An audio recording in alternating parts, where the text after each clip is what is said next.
예, 먼저 앞서 그 손전현 부장님께서 말씀하신 P&I 관련한 내용을 제가 설명을 잘 못 드린 것 같습니다.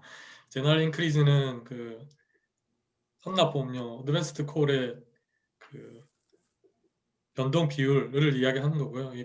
이 클럽별로 이렇게 5%부터 10%까지 2021년에 된다고 말씀하신 부분은 맞고, 제가 말씀드린 부분은 이 전체 클럽의 전체 이제 평균이 뭐 이렇다라고 말씀드린 건데 제가 설명이 부족했던 것 같습니다. 오해 없으시길 바라고요.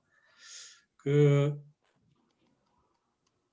법적 이슈와 관해서 하나만 말씀을 드리겠습니다. 올해 6월 달에 대법원에서 세방 T7호라는 이제 인선과 관련된 선고 판결이 있었습니다. 이 부분은 지난 11월 말에 해법학회 공동학술대회에서 이진호 변호사님께서 발표하신 내용이고, 또 해법 학회지 논문에 이영균 교수님께서 이제 이거와 관련한 논문을 투고하고 실으신 것으로 알고 있습니다. 주요 쟁점은 그 영국법 증거약관의 효력, 그리고 부보위험과 해상 고유위험에 관한 해석, 마지막으로 선박 기간보험 계약에서 가망성 담보, 즉 워런티 위반에 따른 보험자 면책 요건 등을 다룬 내용이었습니다.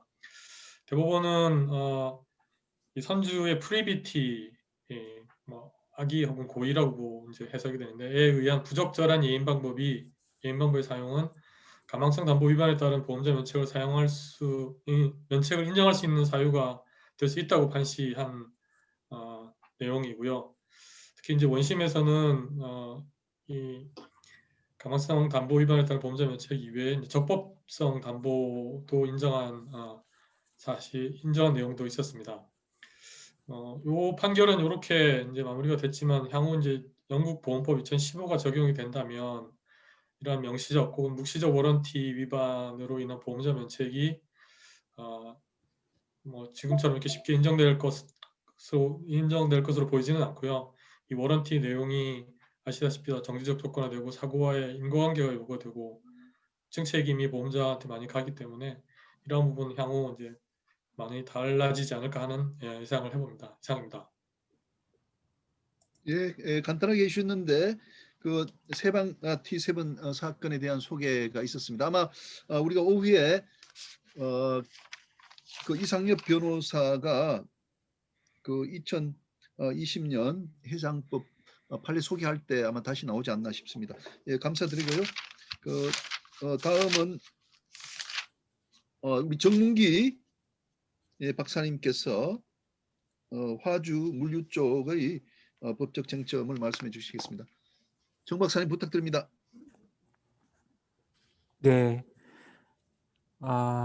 물류 관련한 법적 이슈 중에 뭐 하나를 선정해서 제가 말씀을 드리고자 합니다.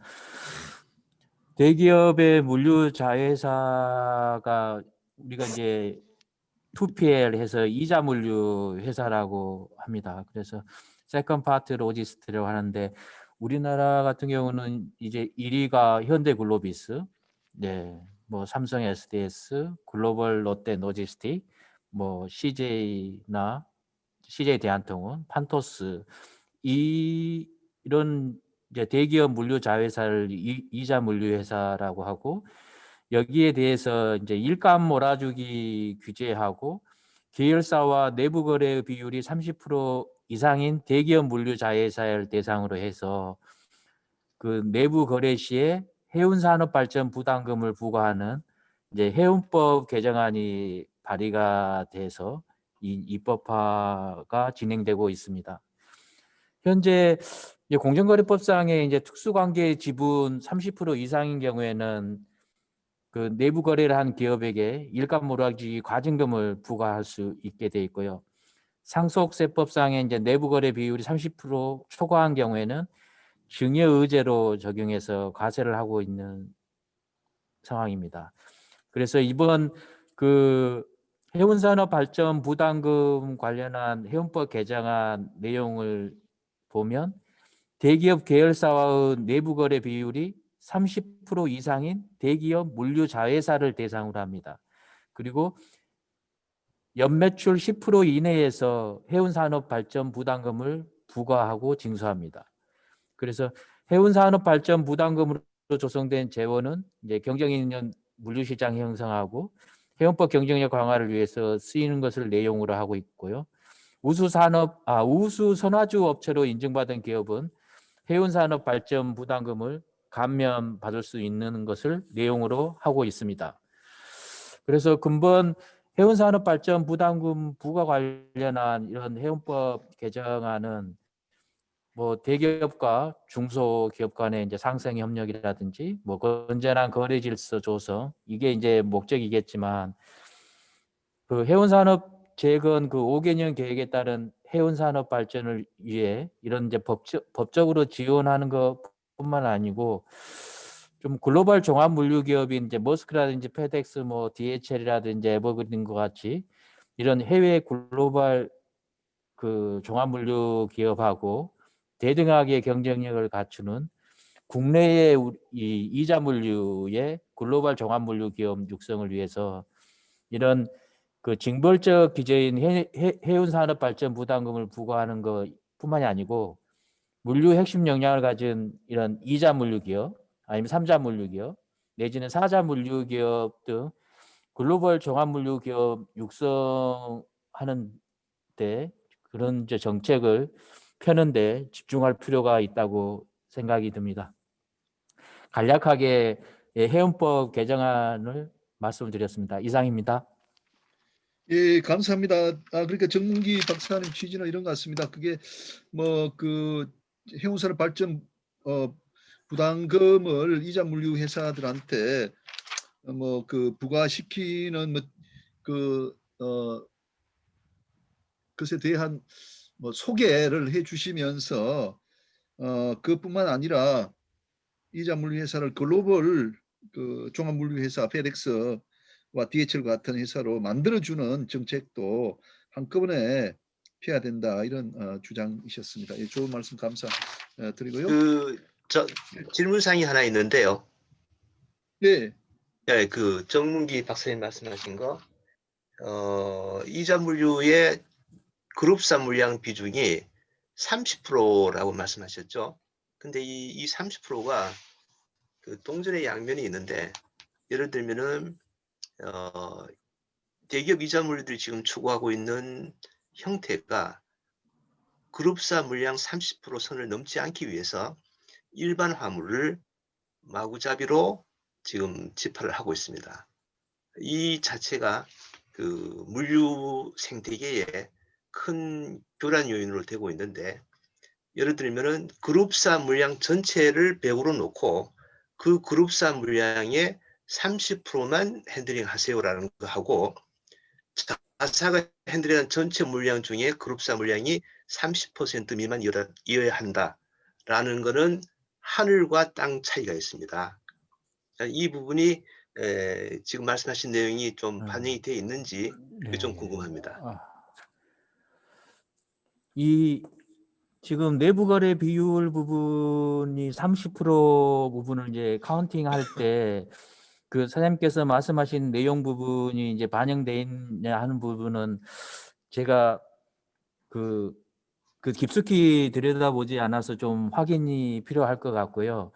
사장님이 말씀하신 그 그룹사 물동량 이제 이자 물류의 물동량 중에 그 일반 다른 이제 타 기업의 물동량 부분 물동량을 끌고 와서 30% 부분을 이제 벗어나려고 이 규제에 벗어나려고 이렇게 한다라고 하는 부분은 예 사실은 뭐 그 부분도 예 많이 예 현업에서는 하고 있는 부분이라 예 그거는 공감을 하고 있습니다. 제 질문의 초점은 그 이제 단어의 명확성 네. 하나하고 네, 법을 네. 입법하는 취지가 그룹사 물량 네. 전체의 30%만을 목적으로 입법을 하는 건지, 아니면은 이자 물류 회사의 전체 지구 물량 중에서 그룹사 물량이 30% 미만이어야 되는 건가, 어떤 입법 취지를 갖고 있는 건가가 궁금해서 질문드렸습니다. 예, 그 부분은 제가 이게 자세하게 들어보지를 못해서 예, 그럼 알겠습니다. 별도로 말씀을 그거는 예. 들어가겠습니다. 네, 네, 네. 예. 이종덕입니다. 예, 권호희 사장님 질문하신 거에 대한 답은 후자로 이해하고 있습니다. 이자물류회사 매출의 30%가 이 그룹사 물량을 넘지 않아야 되는 그런 걸로 이해하고 있습니다. 그러면은 예를 예를 들어 들어서 삼성 예, 삼성 SDS 같으면은 삼성그룹 전체 물량의 30% 이내이어야 된다라는 말씀하시는 거죠? 네, 아, 예, 예. 그런 잘 걸로 이해하고 알겠습니다. 있습니다. 네, 네, 네.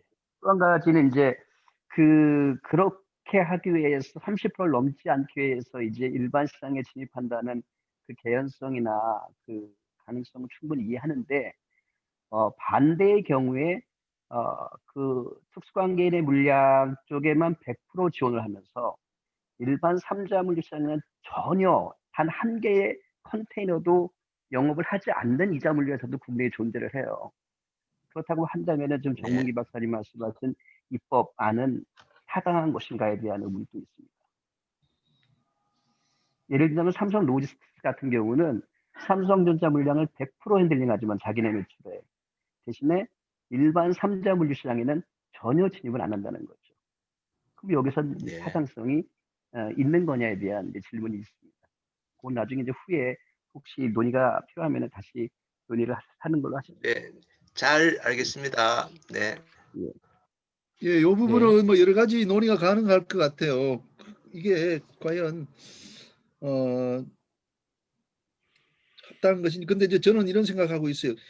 이런 것보다도 이 그 이자물류 회사들이 모회사로부터 받은 물량 중에서 뭐 50% 또는 70%는 반드시 이제 국내에 그 이제 실제 운송인 해상 기업들에게 그 계약 물량을 줘야 된다라고 하는 것이 더 긍정적인 것이 아닌가 하고 저는 생각하고 있었어요. 근데 이번에 이런 조금은 징벌적인 것들이 나와서 저 어떤가 이제 생각을 하고 있습니다. 물론 이제 뭐 장점도 있겠습니다만 이 부분은 이 정도로 하고 넘어가도록 그렇게 하겠습니다. 다음은 윤민석 지점장님께서 좀 말씀해 주시겠습니다. 예, 먼저 아까 우리 해양진흥공사의 이상석 팀장님이 지적해 주신 부분을 좀 바로잡고자 하는데요. 팀장님이 뭐 잘 지적해 주셔서 일단 먼저 감사하고요. 제가 조금 잘못된 기사를 읽은 것 같습니다. 일단 금액은 아까 신호코의 1950억 그리고 해양진흥공사 750억 사채 연구체 인수는 그 사실은 팩트가 맞고요. 단지 이제 상한 재원 자체가 그 기간 안정 산업자 기금이라고 이제 기사에서 잘못 띄었는데 제가 아까 좀 찾아보니까 해양수산부에서 올해 7월 16일에 그 공식 브리핑을 했었습니다. 이 기간산업 안정자금 기금을 아까 5천억 차입금이고 직원 수 300인 이상인 회사만 주겠다고 하는 제약 조건이 있었는데 해운사들이 그걸 완화해달라고 했는데 해수부에서 그걸 완화를 할 사안이 아니라고 이제 그렇게 반박을 한 바가 있기 때문에 실제로 아까 그 자금 자체는 그 산업은 수출입은행 뭐 그리고 해진공 자체 자금이라고 봐야 될 것 같습니다. 그 부분 수정드리고 예 그리고 뭐 법적 이슈 관련해서는 이것도 뭐 제가 잠시만 좀 공유를 하도록 하겠습니다. 선박금융 관련해서는 사실 뭐 올해는 그닥 큰 법적 이슈는 사실 없었고요. 보시다시피 이제 뭐 작년에 동아탱커 뭐 사건들 기업회생 하에서 선박을 이제 금융채권단들이 이제 반선을 해가려고 하니까 동아탱커 SPC 앞으로 기업회생 신청을 해서 선박 반선을 안 되도록 했던 그 사건이 있었는데 그것도 다 뭐 기각되고 실제로 회사도 다 매각돼서 이제 뭐 선박금융 관련한 법적 이슈는 그닥 없고요.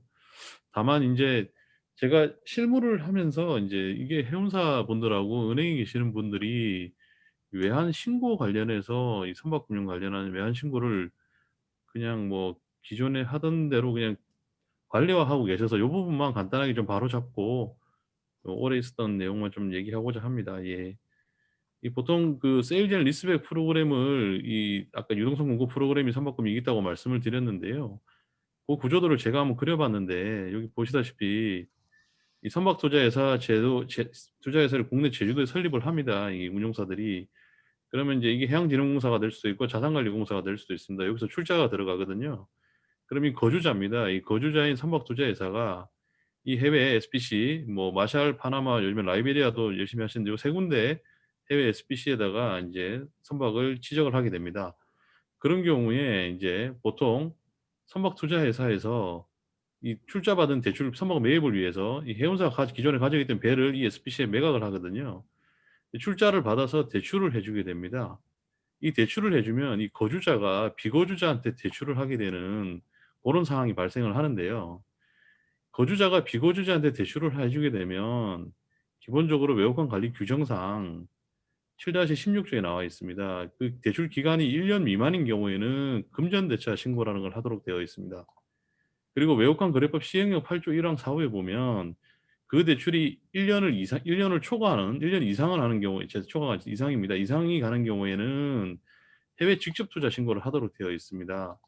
그럼 금전대차 신고와 해외 직접 투자 신고의 차이점이 뭐냐면 기간이 1년 이내면 금전대차라고 말씀드렸지만 실제로 또 1년이 선박금융이 대부분 다 5년 이상이 장기 대출이거든요. 그러면 이 거주자가 비거주자한테 대출을 해주면 해외 직접 투자 신고를 하셔야 되는데 지금까지는 대부분 은행들이 그 해운사들이 보면 다 한국은행에다가 이제 뭐 금전대차 신고로 다 1년 이내 상한이라고 보고 금전대차 신고로 이렇게 다 관리화해서 처리를 하고 있었습니다. 근데 이게 왜 그러냐라고 제가 유권해석을 좀 기재부에 받아봤는데 다 하시는 말씀이 이 선박금융이 5년 대출이지만 대출을 취급하고 1년 내에 분할 상환이 바로 들어오기 때문에 실제로는 분할 상환이 들어오니까 1년 이내 대출이다라는 다소 좀 납득이 안 가는 논리로 금전대차 신고를 하고 계시더라고요. 그래서 이게 한국은행에서 예전에는 이제 그 신고를 다 받아줬는데 대출이 선박금융 대출 나갑니다라고 하면 이제 한국은행이 이걸 안 받아주거든요. 이 업무가 다 은행에 넘어왔는데 결론적으로 말씀드리면 선박금융 대출은 1년 이내 대출이 아니고요. 5년 이상, 뭐 1년 다 초과하는 장기 대출이기 때문에 해외 직접 투자 신고를 하셔야 됩니다. 해외 직접 투자 신고를 은행에다가 하시고 그리고 해외 직접 투자 신고를 하시고 나면 외국환 거래 규정 9-9조에 따라서 이런 외환 채권 취득 보고하고 송금 보고 은건 상환 이런 사후관리 업무들을 은행에 반드시 하셔야 됩니다. 근데 이 부분을 왜 자꾸 강조를 드리냐면 옛날에 금전대차 신고를 한국은행에 하셨으면은 대출 나가고 나서는 이후에 사후관리 할 필요가 없어요. 외환 신고상으로. 근데 이제는 해외 직접 투자로 이게 다 바뀐 부분들이기 때문에 이 부분은 은행에다가 반드시 대출 나가고 나서 원금이 상환되면 상환됐다고 은행에도 보고하셔야 되고 그렇게 해서 정확하게 이제 외환 신고도 하시고 나중에 뭐 잘못돼가지고 뭐 어떤 제재가 없도록 그렇게 할 필요가 있기 때문에 이 부분 좀 분명히 바로잡고 싶어서 선박금융 하시는 분들한테 좀 알려드리고자 책에도 잘 안 나오기 때문에 그래서 한번 말씀드리고자 했습니다. 이상입니다. 예, 좋은 말씀 감사합니다. 우리 그 선박금융 취급하는 선사들에서 반드시 좀 주의해야 될 사항인 것 같습니다. 해외 직접 투자 신고를 이제는 각 은행에 해야 된다는 말씀이셨어요. 그리고 동아탱크 사건도 좀 말씀하셨는데 나중에 또 시간 되면은 한번 이 문제도 검토 한번 해보도록 하겠습니다. 자, 다음은 우리 그 김재희 변호사님. 네. 예, 저는 이제 앞서 발표한 바와 같이 올해는 이제 코로나19로 인한 각종 법적 쟁점이 대두되었기 때문에 좀 이를 위주로 말씀을 드리겠습니다. 아까 잠깐만요. 많은 분들 잠깐 화면 공유를 꺼주시지. 예. 좀 조금 기다려 주세요. 예. 죄송합니다. 예. 예, 이어서 말씀드리겠습니다. 대표적으로는 이제 코로나로 인해서 이제 당사자들이 계약을 불이행하였을 때 이제 과연 이제 불가항력인지 아까 많은 발표자분들께서 말씀해 주셨지만 또는 또 사정 변경의 법리가 적용될 수 있는지 여부가 이제 법조계에서 이제 자주 논의가 되었습니다. 이제 특히 좀 소비자 분쟁이 좀 많았던 것으로 파악이 되는데요. 이제 한국소비자원 통계를 찾아보니까 올해 초에 2020년 1월부터 3월까지 접수된 이제 위약금 관련 소비자 상담 건수가 작년 같은 시기에 비해서 한 8배 정도 증가를 하였다고 합니다. 또 이와 관련해서 이제 공정거래위원회에서도 이제 여행, 항공, 숙박, 외식 서비스업 이게 4개 분야에 대해서 이제 코로나와 같이 이제 대규모 감염병의 발생을 하면 이제 위약금을 감면할 수 있도록 이제 소비자 분쟁 해결 기준을 이제 개정을 하기도 했습니다. 종합적으로 살펴보면 이제 지금까지 이제 우리나라 법원은 이제 판례를 낼 때 이제 사실 불가항력으로 인한 면책을 상당히 이제 엄격하고 이제 좁게 해석을 해왔습니다. 구체적인 판결을 보면 이제 불가항력이 인정이 되려면 이제 사업자가 이제 통상의 수단을 다하였어도 이를 예상하거나 이제 방지하는 것이 이제 불가능할 정도로 그렇게 인정이 되는 사유여야 상대방의 면책이 되도록 엄격하게 해석을 하고 있는데요. 이제 그래서 IMF 사태나 이제 메르스 사태 같은 경우에도 사실 불가항력으로 이제 면책을 인정한 사례가 거의 없어서 이제 추후 이제 판례들이 이제 코로나로 인한 것들은 어떻게 인정이 될지 좀 귀추가 이제 주목이 됩니다.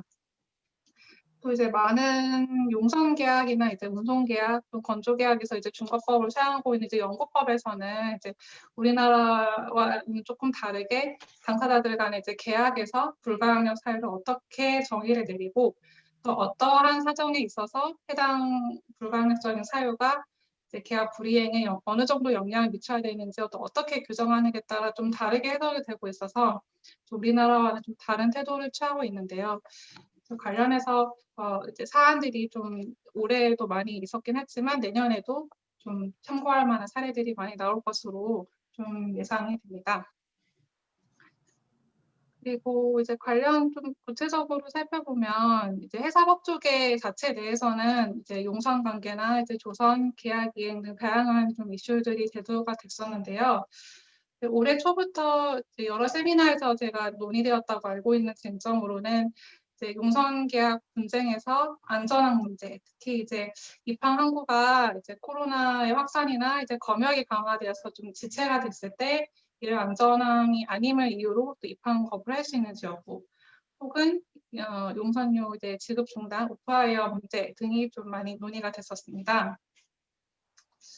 그리고 이제 이어서 이제 선박 건조 관련해서도 이제 일반적으로 이제 선박 건조 계약에는 이제 불가항력 조항이 있는데요. 이제 불가항력적인 사유로 선박 건조가 지연되는 경우에는 일정 기간 선박 인도가 연기가 되는 것이 좀 허용이 되는데, 구체적으로는 이제 외국인 근로자들이 우리나라 조선소 작업을 하다가 이제 코로나 너무 확산되니까 이제 귀국을 해서 선박 건조 작업이 좀 지연되는 경우, 혹은 기타 사정으로 이제 코로나로 인해서 이제 작업이 좀 지연이 되는 경우, 이를 이제 허용이 되는 그런 연기 사유로 해석할 수 있는지 여부가 쟁점화되었습니다.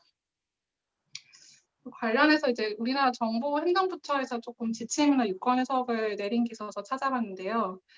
올해 2월 정도에 이제 기획재정부에서 이제 공공계약에 한해서 만약에 이제 코로나로 인해서 좀 작업이 현저히 좀 곤란한 경우에는 이제 발주 기간이 이제 공사를 일시정지할 수도 있고, 혹은 이제 계약 기간을 연장을 할 수도 있고, 혹은 이제 지체 상관 면제를 할 수 있다고 이제 업무 처리 지침을 내리기도 했었고, 또 이제 그 국토교통부에서 또 그 비슷한 시기에 올해 2월 말 정도에 이제 민간건설공사에서 이제 표준도급계약서를 사용하는 경우에 그 경우에 한해서 이제 올해 코로나 이런 대응 상황이 전염병 등 불가항력의 사태로 인해서 계약 이행에 현재 어려운 경우에 포함된다.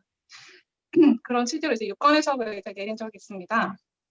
이건 이제 아까 말씀드린 우리나라 법원이 통상적으로 취하여 오던 그런 엄격한 태도하고는 약간 배치되는 유권 해석이긴 한데요. 아마 이제 공공계약, 공공수의계약이나 아니면 이제 표준도급계약의 좀 하나는 좀 제한적인 해석이기 때문에 행정부처 차원에서 이런 좀 일응의 기준을 좀 제시하고 있는 것으로 좀 파악이 됩니다.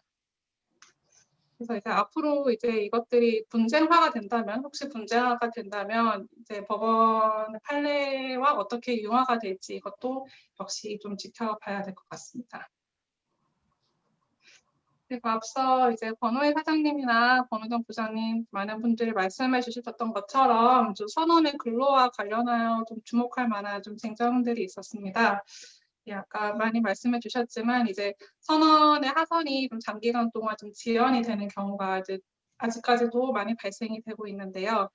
이 경우에는 이제 해상노동협약에서 규정하는 선내 체류 기간을 이제 위반하는 것은 물론이고, 또 선언의 필요가 누적되기 때문에 당연히 이제 선박의 안전에도 악영향을 미친다는 그런 논의가 있습니다. 그래서 이제 국제해사기구나 이제 국제노동기구 등에서 이제 공동 성명문을 이제 발표를 해서 선언을 비롯한 이제 운송 관련 근로자들을 이제 필수 근로자로 지정을 해서 하선 제재를 좀 완화해야 한다 이렇게 좀 호소를 하고 있는데요. 근데 사실 명확하게 이제 해결이 되고는 있지는 않고 있지만 이건 이제 각국의 이제 정부 차원에서 좀 협조를 해야 이게 좀 해결이 좀 될 것 같습니다. 또 우리나라에 한해서는 또 좀 약간 변화가 있었는데요. 이제 우리나라 이제 검역법 제15조에 의해서 이제 만약에 외국에서 한국으로 입항하는 선박 내에서 확진자, 그러니까 선원 확진자가 발생하는 경우에는 검역소에서 이제 어떤 기준을 충족을 하면은 이게 회항 지시를 이제 하선을 못하게 하고 이제 회항 지시를 내릴 수 있도록 이제 규정을 하고 있습니다. 그런데 사실 원래 한 12월 그 전까지만 해도 이제 그 선박이 뭐 방역 절차에 불응을 한다거나 아니면은 이제 선원 이송 절차에 좀 협조를 안 한다거나 그런 좀 예외적인 경우에만 회항 지시를 내려왔었는데 네, 최근에 이제 국내에서 코로나가 다시 이제 급격하게 확산이 되자 국내에서 국내 병동이 부족한 경우, 그러니까 외국 선원을 하선시켜서 치료시킬 그런 병상 수용 능력이 부족한 경우에도 검역소의 권한으로 이제 회항 지시를 내릴 수 있도록 좀 조치를 강화하였다고 알고 있습니다. 좀 그에 따라서 이제 이번 달 부산항에서 대부분 러시아 선박이었는데요. 이제 회항한 외국 선박이 7척 정도 자주 있었습니다. 근데 이제 만약에 뭐 그 확진된 선원이 이제 선장이나 이제 1등 항해사와 같은 이제 필수 선원인 경우에 하선에서 이제 치료를 받지 못하고 이제 선내에 이렇게 격리된 상태에서 업무를 하지 못하는 상태에서 이제 회항을 하게 된다. 그렇다면 그것이 혹시 뭐 인적 불가능 구성하는 것이 아닌가, 혹은 솔라스 협약 같은 이제 STCW 이제 국제 협약을 이제 위반하는 것이 아닌가, 그런 논의가 있었고 좀 쟁점이 됐었는데 혹시 뭐 유사한 사례가 쭉 발생하게 된다면 어떻게 법적으로 구성을 해야 될지 많이 고민을 해야 될 것 같습니다. 그리고 이제 이것도 이제 또한 이제 많은 분들이 좀 논의를 올해도 하셨던 것으로 알고 있는데 이제 해운법 제29조 이제 공동행위가 이제 과연 이제 공정거래법에서 이제 법 위반 행위로 이제 규정을 하는 부당 공동행위인지 여부에 대해서 지금 공정위 조사가 수년째 이어지고 있는데요. 이제 해운사들이 운임담합을 한 사건에서 이제 공정위가 아직 결론을 내리지 않은 것으로 알고 있는데 이것 또한 이제 해운법에서는 이제 허용하고 있는 이제 그런 공동회의가 과연 공정거래법 위반하는 행위로 이제 규율이 될지 이것 또한 결론을 기다려야 될 것 같습니다. 또 이제 마지막으로 입법계에서는 이제 대법원에서 이제 올해 9월에 해사법원 신설 추진을 이제 공식화해서 또 이를 골자로 하는 이제 법안 또한 발의가 되었다는 그런 소식이 있었습니다. 근데 현재 이제 법원 설치 지역을 인천으로 하는 법안 그리고 이제 부산으로 하는 법안이 이제 모두 발의된 상황이었기 때문에 역시 이제 귀추가 주목이 됩니다. 네, 저는 이상입니다. 예, 김재희 변호사님 감사합니다. 제가 말씀 들어보니까 몰랐던 부분인데 그 행정 부처에서 뭐 지침을 내렸다는 거 기획재정부하고 국토교통부가 특히 이제 공공 부분에 대해서 이 코로나 사태로 인한 문제는 이게 뭐랄까 거의 불가항력에 가깝도록 처리해 주겠다 그런 말씀이시지 않습니까? 예. 그래서 우리가 해운 분야도 우리가 민간 부분에 대해서 뭐 해양수산부가 어떻게 할 수는 없지만 정부가 공공적인 예를 들면 정부의 뭐 그 선박을 건조를 시켰다든지 뭐 하는 그런 부분에 대해서는 해양수산부가 그 국토교통부나 기획재정부 같은 어떤 지침을 줄 수가 있을 것 같아요. 이제 그렇게 함으로써 이런 법적인 혼란을 좀 안정화시켜 갈 수 있다면은 좋은 아이디어가 아닌가 이렇게 생각이 들고요. 뭐 선원과 관련된 부분들은 많이 알고 있는 부분이고요. 또 해운법도 말씀해 주셨고, 그다음에 이제 마지막에 해사법원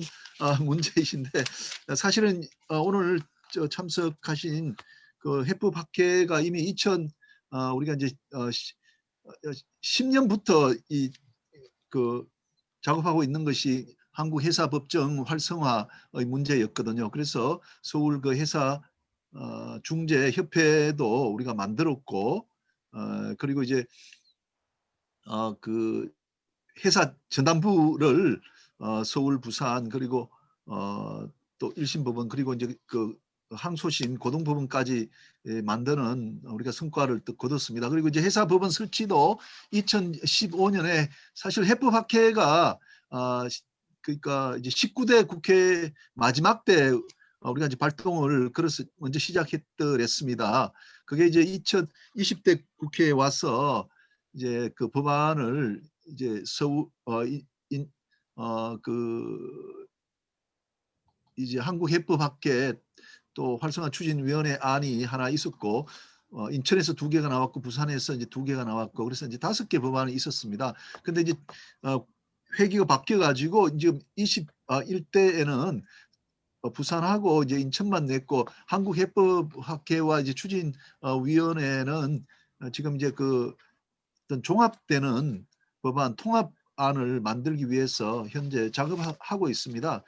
그 한국해법학회와 활성화 추진위원회의 입장은 이제 그 해상 사건이 가장 많은 쪽에 해사 법원이 설치돼야 되는 게 아니냐는 생각을 가지고 있습니다. 그래서 한 500건 중에 1년에 500건 중에 서울에 한 400건 또 부산에 한 100건 정도가 있기 때문에 그 이제 우리가 이제 2개가 설치가 된다면 서울, 인천, 평택을 중심으로 하는 경기권, 경인권하고 그다음에 이제 부산하고 이렇게 되면 좋겠다는 생각을 가지고 있습니다. 우리가 처음에 제출할 때는 이제 인천이 빠져 있었기 때문에 그런 이제 작업을 거쳐 가지고 이제 새로운 법안을 만들려고 하고 있습니다.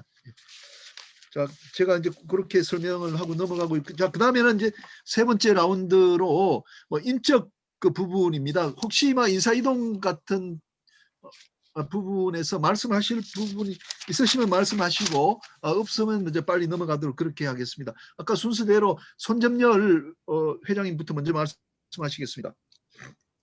네, 사장님.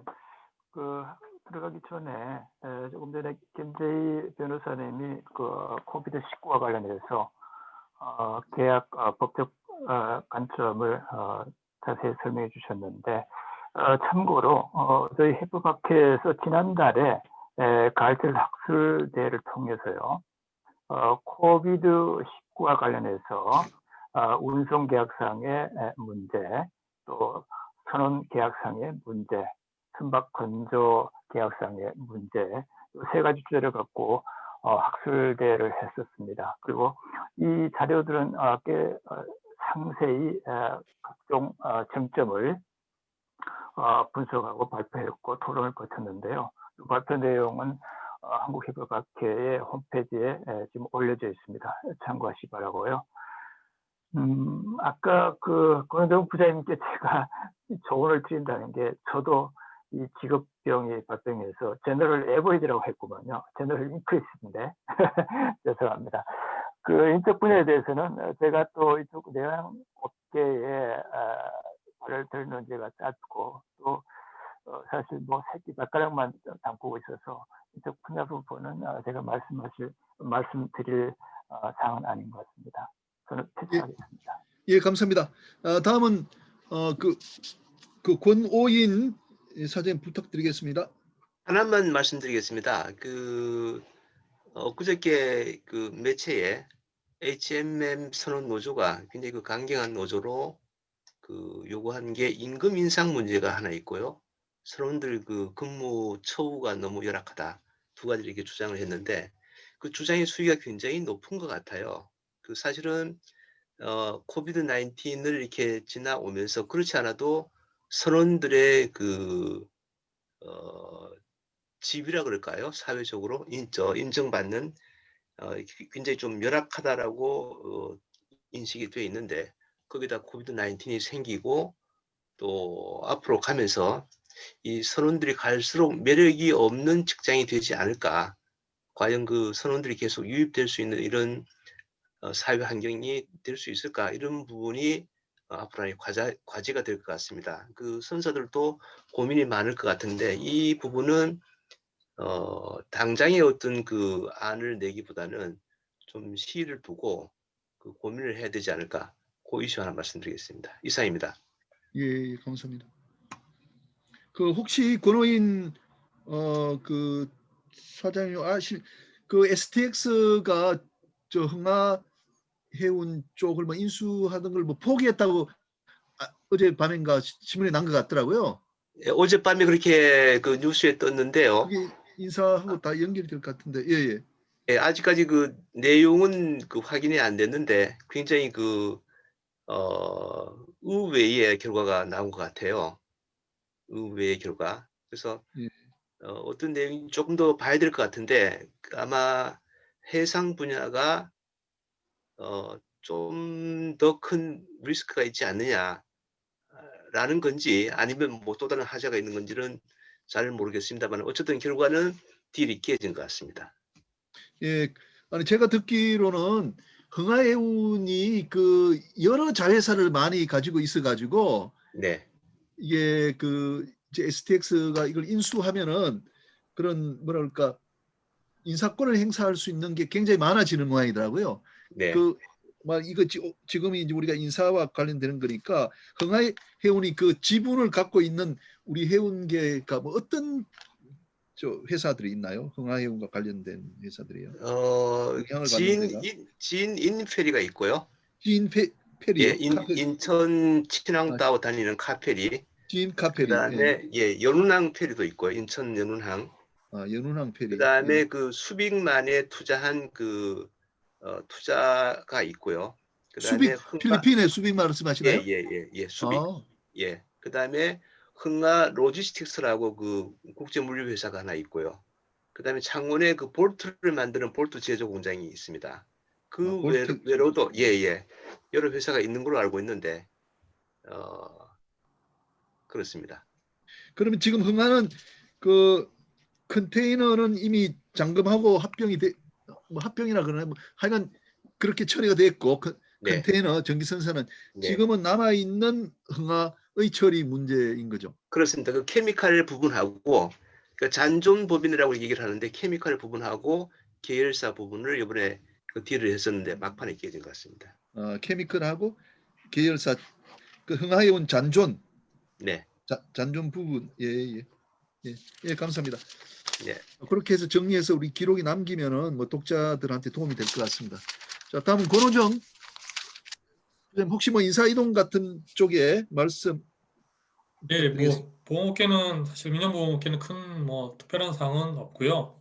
다만 아시다시피 P&I 업계는 코리아 P&I 성재모 전무님이 올 7월 달에 취임하셨고 해운자업도 지난 11월에 배우상 사업본부장님 새로 오신 것, 뭐 이 정도가 중요한 인적 동향, 인적 변동 사항이 아닌가 싶습니다. 이상입니다. 예, 그러니까 해운조합의 그 네. 보험 담당 하시는 네. 최고 책임자가 배우상 예, 본부장님이. 그 본부장님을 바뀌었다 이런 네. 말씀이죠. 네네네. KPI는 이제 성재모 전무님이고. 네네네. 예, 감사합니다. 다음은 그 정 박사님. 네, 그 타기업과 동일하게 물류기업들의 경우도 연말에 지금 이제 임원 인사가 진행될 예정이고요. 아직은 발표 나지 않는 부분이 많습니다. 특히 한 곳만 말씀을 드리면 삼성 SDS 같은 경우는 2020년 1월부터 그 역임했던 물류사업 부문장이셨던 박선태 부사장님께서 그 이제 내년부터는 591 전무님으로 삼성 SDS 물류사업 부문장이 이제 변경 이동된 것으로 파악하고 있습니다. 예, 삼성 SDS 케이스고요. 예, 이상입니다. 예, 감사합니다. 예. 그다음에 우리 유민석 그 지점장님. 예, 뭐 선박금융 제가 사실 지금 프론트에서 직접 업무는 하지 않아서 정확하게 파악 못하고 있는데 해양진흥공사는 그 이전에 그 한진해운 출신 김종현 본부장이 계셨는데 저기 퇴직하시고 지금 산업은행에서 항공기하고 해운 많이 하시던 성낙초 본부장님이 새로 오셨습니다. 그래서 아마 이제 좀 금융 인력이 더 금융 책임을 지시는 본부장님이 오셨으니까 조금 더 뭐 해운하고 금융 쪽이 균형 있게 잘 되지 않을까 그렇게 기대하고 있습니다. 예, 이상입니다. 예, 감사합니다. 김재희 변호사님. 예. 저는 이제 올해 주요 해상로펌 변호사 이제 영입 현황에 대해서 말씀을 드리겠습니다. 그래서 이제 법무법인 선율의 변호사 시험 9회 문태원 변호사님이 영입이 되었고요. 잠깐만 성함이 어떻게 된다고요? 문태원 변호사 시험 문 9회입니다. 문채원? 문태원입니다. 아, 문태원 변호사. 예. 편의상 이후 이제 존칭을 생략을 하도록 하겠습니다. 그리고 이제 법률사무소 지연의 변호사시험 9회 김지현 변호사, 그리고 오로라 법률사무소의 변호사시험 6회 최진영 변호사가 새로 합류를 하였습니다. 또 이제 법무법인 색상의 이명현 변호사, 추선희 변호사가 영입이 되었고요. 또 이제 법률사무소 시선에서 법무법인 해윤으로 법인명을 변경한 그 법무법인에서 김주현 변호사시험 8회 님이 입사를 하셨습니다. 또 윤진석 변호사님이 저 페노샴에, 그리고 이제 왕지은 변호사님이 저 장금 마리타임에 새로 입사를 하였습니다. 이처럼 올 한 해에도 해상 변호사 업계에는 새로운 인원들이 좀 지속적으로 충원이 되고 있습니다. 네, 이상입니다. 예, 감사합니다. 제가 그러면 우리 뭐 해상법학계라 그럴까요? 여기에 대해서 조금 말씀을 드리겠습니다. 뭐 아시다시피 해상법 교수님들은 로스쿨에 지금 저밖에 이제 없습니다. 스님들이 이제 정년퇴직하시면서 후배를 이제 충원을 못하고 나가셔서 이제 상황이 점점 이제 열악하게 그렇게 변하고 있습니다. 회사법 관련해서는 좀 안전과 관련해서는 한국해양대학에 이제 여러 교수님들이 계시고요. 뭐 그런 반면에 우리 고려대학을 중심으로 해서 실무자들이 이제 박사 과정에 많이 들어오시고 계십니다. 그래서 금년 같은 경우에도 전반기에 또 박사 한 분이 배출되었고 후반부에도 박사가 이제 3분이 배출이 되었습니다. 그리고 1년에 박사 과정에 한 4분, 5분 정도 들어오시고 석사에도 한 2명 정도 들어오십니다. 그래서 적어도 이제 그 고려대학에서 학문을 하는 석박사 과정에 뭐 이제 지원자는 충분히 많다 이렇게 생각이 듭니다. 그리고 이제 최고위 과정이라는 게 만들어졌는데 작년에 이어서 금년도 40명이 입학을 해서 과정을 순조롭게 모두 잘 마쳤습니다. 예. 해상법학계 소식은 이렇게 마치고, 그리고 이제 한국해법학회와 관련해서는 우리 손점열 회장님이 작년에 취임을 하셨고 그 금년에도 뭐 해법학계를 잘 이끌고 계십니다. 아마 마지막 무렵에 그 이제 손 회장님께서 한국해법학회 활동에 대해서 조금 말씀을 해주시면 좋을 것 같습니다. 자, 그 다음에는 우리가 이제 그 마지막 라운드로 내년을 어떻게 전망하시는지 한번 말씀을 들어보도록 하겠습니다. 우선 그 손점열 회장님께서 뭐 내항 해운의 그 일하고 한국해법학회 일하고 같이 좀 이렇게 말씀을 해주시면 좋을 것 같습니다.